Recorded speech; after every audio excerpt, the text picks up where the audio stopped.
امام جعفر صادق جس کو اللہ نے جنت بیچنے کا اختیار دیا، ایک مرتبہ امام جعفر صادق کے پاس ان کا ایک پڑوسی آیا اور کہنے لگا حضرت مجھے گھر بیچنا ہے، میں گھر بیچنا چاہتا ہوں۔ فرمایا ٹھیک ہے ہمیں بیچ دو۔ حضرت قیمت فرمایا کہ یہاں اگر تم یہ گھر مجھے بیچ دو گے تو اس کے بدلے میں تمہیں جنت میں گھر دوں گا۔ یہ مالک جنت کی اولاد کے لہجے ہیں، ہم تمہیں جنت میں گھر دے دیں گے۔ کہا حضرت لیکن اس دور کے لوگ بھی کتنے سچے سچے تھے، عقیدے کے اچھے تھے، انہوں نے کہا حضرت دستاویز تو تیار کرنی ہوگی نا، تو آپ ہمیں لکھ کے دے دیں، گھر آپ کا ہم لکھ کے دیتے، جنت ہماری آپ لکھ کے دیں۔ امام جعفر صادق نے لکھ دیا، ہم نے اس سے گھر لیا، اس کے بدلے میں جنت دی۔ اور حج کے ایام آئے، امام جعفر صادق چلے گئے حج کے لیے۔ کہاں گئے؟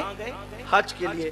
خدا کا کرنا وہ حج کے لیے گئے، ادھر اس کی طبیعت خراب ہو گئی۔ جس نے جنت خریدا تھا مکان دے کر، اس نے وصیت کی میرا انتقال ہو جائے تو یہ چٹھی امام کے ہاتھ کی لکھی میرے کفن میں رکھ دینا، اس لیے کہ دستاویز ہے جنت کی، ساتھ میں لے جانا ہوگا دکھانے کے لیے، تو پھر جنت ملے گی اسی پر۔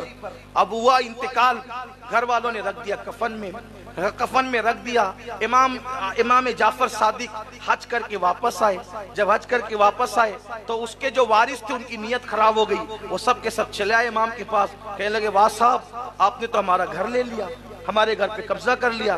امام نے فرمایا ہم نے قبضہ نہیں کیا، ہم نے خریدا ہے اصول کے مطابق۔ کہا کتنے میں خریدا؟ کہا پوچھو۔ کہا اس کا تو انتقال ہو گیا، ہم اس کے وارث ہیں۔ کہا دیکھو ہم نے اس کو جنت میں محل دیا تھا اور یہاں کا گھر خریدا تھا۔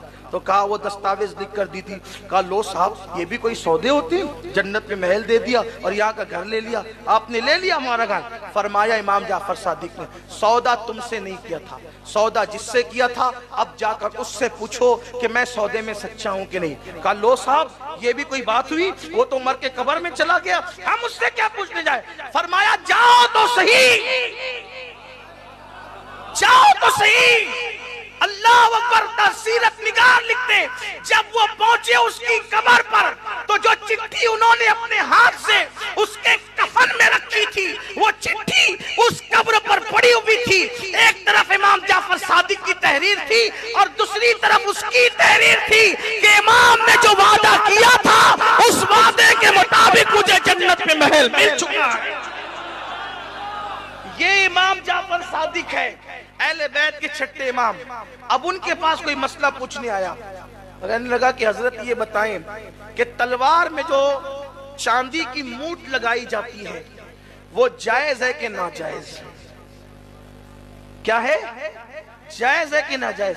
اب اگر مجھ سے کوئی پوچھے کہ چائنیز کھانا جائز ہے کہ ناجائز تو میں کہوں گا جائز ہے، تو کہیں گے اس کی دلیل کیا ہے؟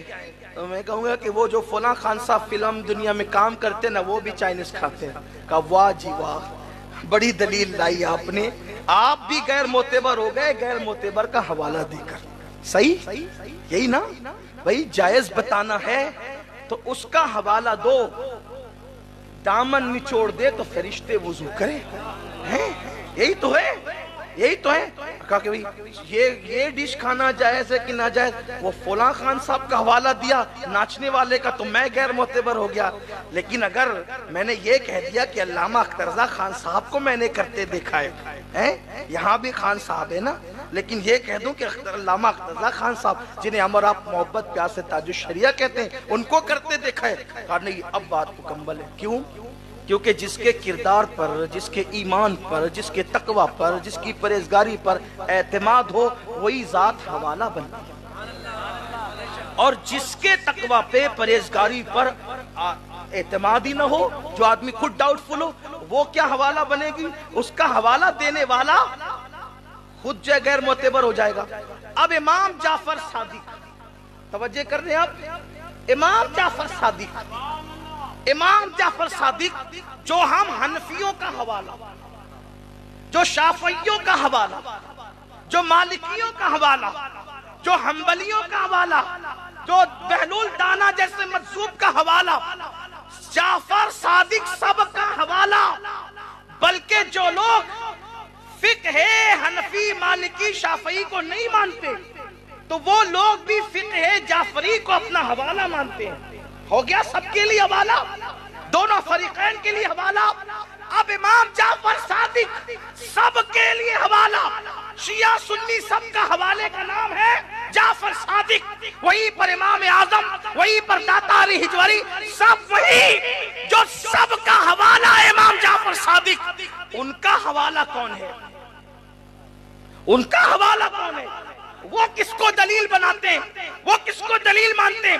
آنے والا پوچھتا ہے چاندی کی مونٹ تلوار میں بنانا کیسا؟ فرماتے امام جعفر صادق جائز ہے. فرماتے جائز ہے. پوچھنے والے نے پوچھا دلیل؟ فرمایا ابو بکر صدیق نے اپنی تلوار میں چاندی کی مونٹ لگائی تھی، تو چونکہ انہوں نے لگائی تھی اس لیے جائز ہے. پتا چلا جعفر صادق کا مسلک یہ ہے. کام کیا ہوا اس کا مجھے کوئی خبر نہیں. ابو بکر غلط نہیں کر سکتے. اگر چاندی کی مونٹ تلوار میں لگا لی تو ابو بکر کی بات دلیل بن گئی. اب جتنے کام ابو بکر نے کیے ہیں ابو بکر کے کام نہیں دیکھتے، چونکہ وہ ذات غلط کر نہیں سکتی اس لیے انہوں نے لگایا تو لگانا جائز ہے. تو آنے والے کی نیت میں کچھ ڈاما ڈول تھا. اس نے کہا آپ بھی ان کو صدیق کہتے ہیں؟ آپ بھی ان کو صدیق کہتے ہیں؟ اب امام جعفر صادق بیٹھے تھے، کھڑے ہو گئے اور پھر کہتے ہیں ہوا صدیق صدیق صدیق صدیق صدیق صدیق. جب تک ان کی سانس نہیں ٹوٹ گئی وہ ابو بکر کو صدیق صدیق صدیق کہتے ہیں. وہ صدیق ہے، صدیق ہے، صدیق. اور مولا کائنات تو کہتے ہیں کہ آسمانوں سے خدا نے جو ابو بکر کا نام نازل کیا ہے وہ صدیق ہی ہے. نعرہ تکبیر، نعرہ رسالت، نعرہ حیدری، خاندان اہل بیت اور سیدنا صدیق اکبر. تو مال کے بعد باری آتی ہے آل کی. اب آل کے معاملے میں صدیق اکبر نے ترجیح کس کو دی؟ قربان. آپ کی بڑی مشہور روایت ہے، آپ کا بیٹا ایمان لانے کے بعد صدیق اکبر کے ساتھ اس کی بابا بدر کا میدان کتنا بھیانک اور دردناک تھا. ایک طرف باپ، دوسری طرف بیٹا، ایک طرف چچا، دوسری طرف بھتیجا، ایک طرف ماموں، دوسری طرف بھانجا. یہ حضور کے صحابہ ہیں. میرے عزیزو، نبی کے لیے کوئی داماد نہیں چھوڑتا یار، انہوں نے اپنا باپ چھوڑا ہے. جو شہر میں کعبہ تھا، کعبہ، وہ شہر چھوڑا. ہمیں کعبے سے کیا مطلب، محبوب گیا تو ہم بھی چلے جائیں. یہ صحابہ ہیں. لوگ ان کا کردار آج مشکوک کر رہے ہیں جنہوں نے کعبہ والا شہر چھوڑا، اللہ کے نبی کے لیے مال چھوڑا. اور یہ تو صدیق اکبر ہے. امام طبری لکھتے ہیں کہ ایک بار صدیق اکبر یوں آستین چڑھا کے تھر تھر کانپتے ہوئے بارگاہ مصطفیٰ کریم میں حاضر ہوئے. سرکار نے کہا یہ تیری حالت کیا ہے ابو بکر؟ عرض کی حضور وہ ابو قحافہ ہے نا، ابو قحافہ میرا باپ، آج اس نے آپ کے خلاف کوئی جملہ کہہ دیا. اب اس کو میں نے ایک مکہ مارا ہے، وہ گر کے بے ہوش پڑا ہوا ہے. آیا اس لیے ہوں اجازت دیں اس کو قتل کر دوں، یا اس کو قتل کر دوں اس کی اجازت دیں، یا پھر دعا کرے کہ وہ ایمان لے آ کر وہ بھی عاشق رسول بن جائے. رحمت للعالمین کے ہاتھ اٹھ گئے، کہنے لگے اللہ اسے ایمان کی دولت دے. پھر صدیق اکبر کا مقدر یہ ہو گیا کہ ان کے ابا بھی صحابی، ابو بکر صدیق خود بھی صحابی، ان کے بیٹے بھی صحابی، ان کے پوتے بھی صحابی.